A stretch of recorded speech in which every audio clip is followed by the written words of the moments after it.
આવ્યું છે। ચૂંટણીમાં હંમેશા પરિવર્તન આવતું જ હોય છે તેવું તેમણે કહ્યું હતું। બનાસકાંઠાની બેઠકનું પરિણામ નગણ્ય પરિવર્તન કહેવાય। પ્રજાને રાષ્ટ્રીયના બદલે સ્થાનિક રાજકારણ સાથે નિસ્બત હોય છે।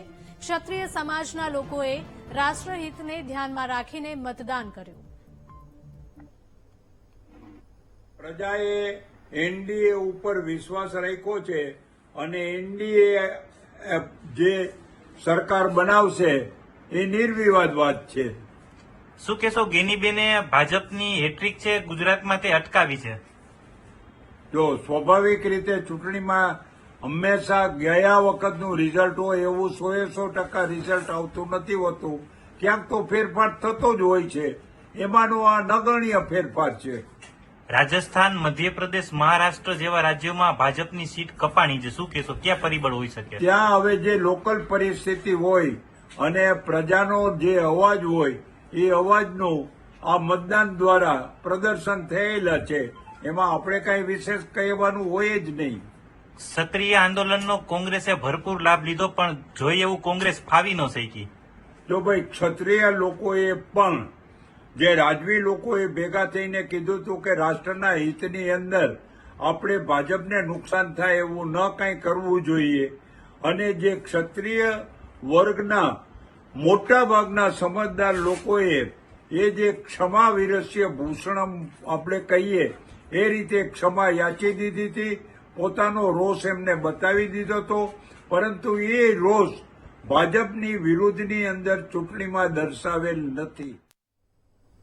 ખેડા લોકસભા બેઠક ઉપર ભાજપની જીત થઈ છે। ભાજપના દેવુસિંહ ચૌહાણનો ભવ્ય વિજય થયો છે। વિજય બાદ વીટીવી ન્યૂઝ સાથે તેમણે ખાસ વાતચીત કરી। મતદારો, પ્રધાનમંત્રી મોદી અને અમિત શાહનો આભાર માન્યો। દેશમાં ત્રીજી વખત મોદી સરકાર બનશે તેવું નિવેદન આપ્યું। બહુમતી સાથે ભાજપ એનડીએ સરકાર બનાવશે। ગુજરાતમાં ફરી એક વખત લોકસભાની ચૂંટણીમાં ભાજપે ભવ્ય વિજય મેળવ્યો છે। દેશમાં ત્રીજી વખત જ્યારે મોદી સરકારની રચના થવા જઈ રહી છે, ત્યારે ખેડા બેઠક પણ ભારે બહુમતીથી અત્યારે જે ઉમેદવાર દેવસિંહ ચૌહાણ વધુ એક વખત વિજેતા બન્યા છે। આપણે સીધી વાત કરીશું, સાહેબ, ભવ્ય બહુમતીથી ફરી એક વખત આપણો વિજય થયો છે, સરકાર પણ આપણી બની રહી છે। આ વિજય દેશના યશસ્વી તપસ્વી પ્રધાનમંત્રી આદરણીય મોદી સાહેબનો દેશહિત, સમાજહિત અને રાષ્ટ્રહિતમાં લીધેલા નિર્ણયો અને જન કલ્યાણનું કામ, સાથે સાથે એક નેતૃત્વમાં ભરોસો। ગુજરાતના પનોતા પુત્ર જ્યારે દેશમાં વડાપ્રધાન બનતા હોય ત્યારે પ્રત્યેક ગુજરાતીઓને પણ એ ભાવના હોય કે આપણું સન્માન વધે, ગૌરવ વધે, અને છેલ્લા 10 વર્ષથી વડાપ્રધાન તરીકે ગુજરાતની જનતાને એનો લાભ પણ મળ્યો છે। ખેડા લોકસભાની જનતાને પણ આદરણીય મોદી સાહેબના સરકારના લાભ મળ્યા છે। ત્યારે જે પ્રકારે આશીર્વાદ આપવા માટે આ કાળઝાળ ગરમીમાં ગુજરાતની જનતા અને ખેડા લોકસભાના મિત્રો સૌ નીકળ્યા, ત્યારે હું એમનો આભાર માનું છું, સૌ મતદારોનો, કાર્યકર્તાઓનો, આગેવાનોનો, અને અમારા જેવા સામાન્ય ગ્રામીણ જનતા વચ્ચે રહીને કામ કરતા કાર્યકર્તાઓને જ્યારે આદરણીય મોદી સાહેબ કે આદરણીય અમિતભાઈ શાહ સાહેબ અને CR પાટીલ સાહેબ કે મુખ્યમંત્રી માનનીય ભૂપેન્દ્રભાઈ પટેલ સાહેબ જ્યારે આશીર્વાદ આપતા હોય, ત્યારે ખેડાની જનતાએ પણ એ વાતને સ્વીકારી અને અમને બધાને આ જીત તરફ દોરી ગયા છે, માટે હું સૌનો આભાર પણ માનું છું। પરિણામ ખૂબ જ સારું આવ્યું છે, હજુ પણ આ પરિણામમાં સુધારો થશે એવું આશાવાદ? હા, અને હું તો એવું માનું છું કે આને લીડ સાથે નહીં સરખાવતા, જે પ્રકારે છેલ્લા કેટલાક વર્ષોથી ગુજરાતમાં લગભગ 27-28 વર્ષથી તો સંપૂર્ણ બહુમતીવાળી એક સ્થિર સરકાર જ્યારે ભારતીય જનતા પાર્ટીની છે, અને એના કારણે જે ડેવલપમેન્ટ ગ્રામીણ જિલ્લાઓમાં થયું છે અને ભારતીય જનતા પાર્ટીની સંગઠન શક્તિમાં ખૂબ મોટો વધારો થયો છે। આપણે વિધાનસભામાં પણ જોયું કે તમામ રેકોર્ડ બ્રેક કરીને સ્પષ્ટ બહુમતી સાથે ખેડાની તમામ વિધાનસભાની અને દેશમાં પણ 182 માંથી લગભગ અત્યારે તો 170 કહી શકાય એટલી બેઠકો ગુજરાત પાસે છે। ત્યારે એક તરફ સંગઠન શક્તિમાં વધારો, ચૂંટાયેલા પ્રતિનિધિઓની શક્તિ અને વિકાસના કામો અને મોદી સાહેબનું નેતૃત્વ, કુલ મળીને આ ખેડાની જનતાએ પણ એ અનુભવ કર્યો છે અને માટે જે આશીર્વાદ આપે છે। ચોક્કસથી આપણી સાથે વિધાનસભાના મુખ્ય દંડક તરીકે ફરજ બજાવનાર પંકજભાઈ પણ છે।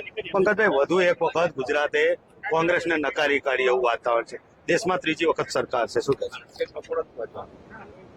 આ મત નરેન્દ્ર મોદી સાહેબને પ્રધાનમંત્રી બનાવવા માટેનો લોકોએ મત આપ્યા છે અને દેશના વડાપ્રધાન નરેન્દ્રભાઈ મોદી સાહેબ ત્રીજી વખત વડાપ્રધાન બને એટલે ભારતની જે આખી તાસીર છે એ એમને જે છેલ્લા બે વખતથી કામગીરી કરી રહ્યા અને દેશને જે રીતે આખા વર્લ્ડની અંદર આગળ લઈ જઈ અને વર્લ્ડમાં ભારત દેશને આગવું સ્થાન અપાયું છે ત્યારે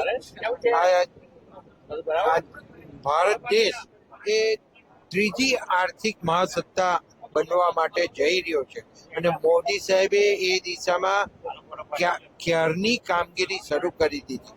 સાથે સાથે એમણે એમનો એજન્ડા ફિક્સ જ હોય છે અને એમની વિચાર શક્તિ પ્રમાણે હું તો એવું માનું છું કે અહીંયા બે જ નેતાઓ એવા છે કે જે ઘણું બધું આગળનું વિચારી શકે એવા નેતાઓ છે અને એમાં નરેન્દ્રભાઈ મોદી સાહેબ છે અને બીજા અમિતભાઈ શાહ સાહેબ છે. એટલે આ દેશને આગળ લઈ જવા માટે આ ત્રીજી વખત પ્રધાનમંત્રી નરેન્દ્રભાઈ બનશે તો આ દેશ સમગ્ર વર્લ્ડની અંદર ત્રીજા નંબરે પહોંચશે એવું ચોક્કસપણે માની. ચોક્કસથી આ હતા ગુજરાત વિધાનસભાના પૂર્વ મુખ્ય દંડક પંકજભાઈ દેસાઈ. દેવુસિંહ ચૌહાણને તમામ ધારાસભ્યો દ્વારા શુભેચ્છાઓ પાઠવવામાં આવી છે. તમામ કાર્યકર્તાઓ પણ અત્યારે શુભેચ્છા પાઠવી રહ્યા છે. ત્રીજી વખત મોદી સરકાર જ્યારે રચવા જઈ રહી છે તેમાં ખેડામાંથી દેવુસિંહ ચૌહાણ વિજેતા થતા તમામ લોકો દ્વારા તેમને શુભેચ્છાઓ પાઠવવામાં આવે છે ત્યારે તેમના દ્વારા તમામનો આભાર વ્યક્ત કરવામાં આવે છે. સંદીપ રાજપૂત સાથે BTN ન્યૂઝ. અમદાવાદ પૂર્વ બેઠક પરથી ભાજપનો વિજય થયો છે. ભાજપના ઉમેદવાર હસમુખ પટેલનો સતત બીજી વખત વિજય થયો છે. વિજેતા બન્યા બાદ હસમુખ પટેલની પ્રતિક્રિયા સામે આવી. પક્ષે આપેલા લક્ષ્યાંક કરતા ઓછી લીડ મળી તેવું કહ્યું. ગત ચૂંટણી કરતા વધુ લીડ મળતા મતદારોનો આભાર માન્યો. પ્રધાનમંત્રી નરેન્દ્ર મોદીની વિકાસ નીતિને મતદારોએ સ્વીકારી. અમે લક્ષ્યાંક હતું મારા પ્રદેશ અધ્યક્ષ પાટીલ સાહેબે આપ્યું હતું કે 5 લાખના વધુ માર્જિનથી ભારતીય જનતા પાર્ટીના ઉમેદવારો જીતશે, પરંતુ અત્યારે જે ટેન્ટેટિવ આંકડા મારી જોડે આવ્યા છે એ લગભગ 460 જેવા આવ્યા છે. એટલે લક્ષ્યાંકથી ક્યાંક થોડા ઓછા રહ્યા છે, પણ એનું કારણ ગરમીના લીધે ઓછું થયેલું મતદાન છે. ગત વખતે જે મને લીડ મળી હતી 4,34,000 જેવી, એનાથી વધારો ચોક્કસ થયો છે અને એ નરેન્દ્રભાઈના નેતૃત્વમાં થયેલી કામગીરીનું પ્રતિબિંબ છે.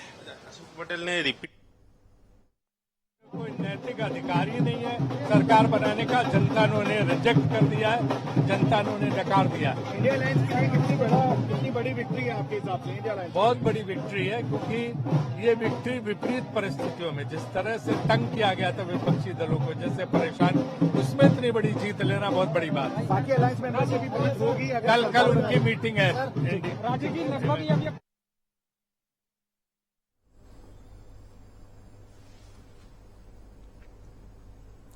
ભરૂચ બેઠક પર ભાજપના ઉમેદવાર મનસુખ વસાવાને જીત મળી છે. સતત 7મી વખત મનસુખ વસાવાએ જીત મળતા તેમણે ભાજપના કાર્યકર્તાઓ અને મતદારોનો આભાર માન્યો.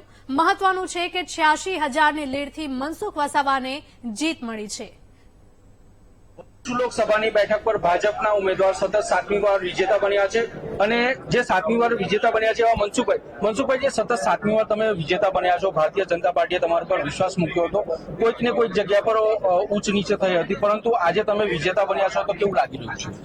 ભારતીય જનતા પાર્ટી મને 7મી વખત ઉમેદવાર કર્યો એ જ મારા માટે મોટી વાત છે અને 7મી વખત ઉમેદવારી કરાવી હોવા છતાં પણ લોકસભા વિસ્તારના બધા જ બૂથ લેવલના કાર્યકર્તા, તાલુકા લેવલના કાર્યકર્તા, જિલ્લા લેવલના કાર્યકર્તા અને અમારા તમામ ધારાસભ્યો, ચૂંટાયેલા બધા જ લોકો, નગરપાલિકાના સભ્યો હોય, તાલુકા પંચાયતના સભ્યો, જિલ્લા પંચાયતના સભ્યો, સંગઠનની સાથે રહીને આ ભરૂચ લોકસભા ભાજપ જીતે એના માટે પૂરી તાકાત કામે લગાડી છે અને એમાં અમે સફળ રહ્યા છે. હા, ક્યાંક કોઈક ને કોઈક કેટલાક વિસ્તારોની અંદર કેટલીક ગેરસમજ, કેટલીક ખોટી અફવાના કારણે અમને થોડો મારો પડ્યો છે, પણ આવનારા દિવસોમાં એનું અમે જોઈ લઈશું ક્યાં અમને નુકસાન થયું છે, પરંતુ ભરૂચ ભારતીય જનતા પાર્ટી જીત્યું છે એ મારા માટે મહત્વનું છે.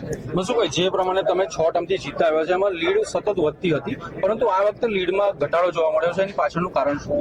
એવું નથી, દર વખતે ક્યાંક લીડ વધે છે, ક્યાંક અપ થાય છે, એ દર વખતે છે. આ વખતે 80,000 મત લીડથી જીત્યા છે, એ કઈ જેવી તેવી લીડ નથી. 80,000 અમારા માટે બહુ સારી કાર્યકર્તાની મહેનત છે. સામે તેટલો અપપ્રચાર હતો, ખોટો પ્રચાર હતો. આમ આદમી પાર્ટીના લોકોએ કીધું કે કેટલીક આદિવાસી વિસ્તારની તમારા રિઝર્વેશન સમાપ્ત થઈ જશે, બંધારણીય અધિકારો મળેલા છે એને નુકસાન થશે. આવા ઘણા બધા કારણો હતા. જંગલમાં રહેતા આદિવાસીને કહેવામાં આવ્યું કે રિઝર્વ ફોરેસ્ટના કારણે તમને અહીંયાથી સ્થળાંતર કરાવવાના છે અને એના કારણે આદિવાસી કેટલાક નારાજ થઈ ગયા અને એમને એવું લાગ્યું કે ભાજપ સરકાર ફરી આવશે અને ભાજપ આ વિસ્તારમાં મજબૂત થશે, તમને નુકસાન થશે. એના કારણે ડરના મારે પણ કેટલાક આદિવાસી વિસ્તારની અંદર લોકોએ આમ આદમી પાર્ટીને ગેરસમજના કારણે મત આપી બેઠા છે. મનસુખભાઈ, તમે સતત 7મી વાર વિજેતા બન્યા છો. આવનારા દિવસોમાં ભરૂચ લોકસભાની જનતા માટે કયા પ્રથમ કામ કરશો? પ્રથમ તો જે વિસ્તારની અંદર લોકોમાં જે ગેરસમજ ઉભી છે એમની ગેરસમજ દૂર કરીશું અને ભાજપ સરકારની જે યોજના ત્યાં પણ અમે પહોંચાડી છે. જે વિસ્તારમાં અમને માઇનસ મત મળ્યા ત્યાં પણ અમે ખૂબ કામો કર્યા છે અને જ્યાં મત મળ્યા છે ત્યાં બી કામો કર્યા છે. જ્યાં વધુ મત મળ્યા છે કે ઓછા મત મળ્યા છે એમાં કોઈ પણ જાતનો ભેદ નહીં રાખીએ. સમગ્ર ભરૂચ લોકસભા વિસ્તારનો એક સમાન વિકાસ થાય. સરકારની યોજના, રાજ્ય સરકાર કે ભારત સરકારની યોજના એ જરૂરિયાતમંદ સુધી લોકો સુધી પહોંચે. ગરીબ વ્યક્તિ હશે, મધ્યમ વર્ગના લોકો હશે કે પછી ઔદ્યોગિક એરિયા છે, ઉદ્યોગ સાથે જોડાયેલો આ ભરૂચ જિલ્લો છે, તો ઉદ્યોગ સાથે જોડાયેલા કેટલાક લોકોના પ્રશ્નો એ પણ સોલ્વ કરીશું. ઉદ્યોગો સાથે કેટલાક રોજગારીને લગતા પ્રશ્નો, સ્થાનિક લોકોને રોજગારી મળે એના માટે પણ મારી પ્રાયોરિટી રહેશે. તો ભરૂચ બેઠક પર ભાજપના મનસુખ વસાવાનો આપના ચૈતર વસાવા સામે 87,000 કરતા વધારે મતથી વિજય થયો. વિજેતા ઉમેદવાર મનસુખ વસાવાને ભાજપના રાજ્યસભાના પૂર્વ સાંસદ ભરતસિંહ પરમારે શુભેચ્છા પાઠવી હતી. ભરતસિંહે જણાવ્યું હતું કે ગુજરાતમાં ભાજપે 25 બેઠક જીતી છે. કેન્દ્રમાં ભાજપની આગેવાનીમાં એનડીએની સરકાર બનશે. 5 લાખ કરતા ઓછી લીડથી જીત મેળવેલી બેઠકોનું વિશ્લેષણ કરાશે. 22 લોકસભાની ચૂંટણીમાં ભાજપનો ફરી એકવાર ભગવો લહેરાયો છે. છેલ્લા 6 ટર્મથી મનસુખભાઈ વસાવા વિજેતા બનીને આવ્યા હતા અને આજે ફરી એકવાર તેઓ વિજેતા બન્યા છે. ત્યારે આપણી સાથે પૂર્વ રાજ્યસભાના સાંસદ જે છે ભરતસિંહ પરમાર, તેમની સાથે આપણે સીધા વાત કરીશું. તે ભરતસિંહજી, જે પ્રમાણે ભારતીય જનતા પાર્ટીનો વિજય થયો છે, જનતાએ કયા પ્રકારનો તમને સાથ સહકાર આપ્યો? ભારતીય જનતા પાર્ટી એ સંગઠન આધારિત પાર્ટી છે અને જે પરિણામો આવ્યા છે એમાં ગુજરાતમાં પણ લગભગ એક સીટ બાદ કરતા બધી જીત્યા છે. ત્યારે અને કેન્દ્રમાં ભારતીય જનતા પાર્ટીની સરકાર બનવાની છે, નરેન્દ્રભાઈ પાછા વડાપ્રધાન બનવાના છે એ હવે સ્પષ્ટ થયું છે. ત્યારે જે ચુકાદો આપ્યો છે પ્રજાએ એનું ચોક્કસ ભારતીય જનતા પાર્ટી એનાલિસિસ કરીને આવનારા સમયમાં જે કંઈ હજી એમાં ઉમેરવાનું હશે તે પાર્ટી ચોક્કસ ઉમેરશે અને આવનારા વર્ષોમાં ભારતીય જનતા પાર્ટી દેશ વિશ્વગુરુ બને એને માટેની આ મહેનત છે. સત્તા એ ભારતીય જનતા પાર્ટી માટે સાધન છે. સાધ્ય તો ભારત માતા વિશ્વગુરુ બને એ દિશામાં અમે આગળ વધીએ છીએ. ખાસ કરીને જો વાત કરવામાં આવે કે જે લીડની વાત કરતા હતા, પહેલા 5 લાખની લીડ હતી, ત્યારબાદ 3 લાખની, પરંતુ લીડ ઓછી આવી છે. શું કારણ છે એનું તો એનાલિસિસ થશે. ગુજરાતમાં લગભગ બધી સીટો ખૂબ સારી લીડથી જ જીત્યા છે. સારી લીડથી જ જીતાયેલા. જો ચોક્કસથી કે જે પ્રમાણે વાત કરી કે ભારત વિશ્વગુરુ બનશે અને વડાપ્રધાન નરેન્દ્ર મોદી બીજી વાર વડાપ્રધાન બનશે, ત્યારે ભારતીય જનતા પાર્ટીના કાર્યકરોમાં ઉત્સાહ જોવા મળી રહ્યો છે અને ફરી એકવાર મનસુખભાઈ વસાવા લીડ સાથે જીત્યા છે. કેમેરામેન નાઝીમ સાથે નિર્મલ પટેલ, BTV ન્યૂઝ, ભરૂચ.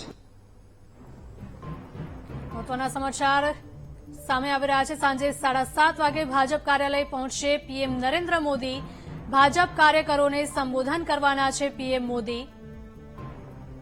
ભાજપના કાર્યાલય પર કાર્યકરોની ભારે ભીડ પણ અત્યારે જોવા મળી રહી છે. સાંજે 7:30 વાગે ભાજપ કાર્યાલય પહોંચશે પીએમ મોદી. ઉત્તર પ્રદેશની અમેઠી લોકસભા બેઠક પર કોંગ્રેસની જીત થઈ છે. કોંગ્રેસના ઉમેદવાર કિશોરીલાલ શર્માની 1,65,000 મતોથી જીત થઈ છે. ભાજપના ઉમેદવાર સ્મૃતિ ઈરાનીની અમેઠીથી હાર થઈ છે. અમેઠી બેઠક પરથી હાર્યા બાદ બોલ્યા સ્મૃતિ ઈરાની. તેમણે કહ્યું કે અમેઠીની જનતાની સેવા અવિરત થતી રહેશે. कि 5 वर्षों के अल्प समय में 30 वर्षों के कामों को पूरा किया मोदी योगी सरकार ने. जो चुनाव जीते उन्हें मेरी ओर से बधाई. मैं आशा करती हूं कि हमने जितनी निष्ठा के साथ गांव-गांव जाकर जनता की सेवा की, गांव-गांव जाकर प्रतिदिन उसी प्रकार से अमेठी की सेवा होती रहेगी। पुनः दोहराती हूं, मेरे साथ आज विद्यमान हैं तेजभान सिंह रामप्रसाद जी, जिन्होंने संघर्ष का झंडा अमेठी में उठाया 1970 के दशक से।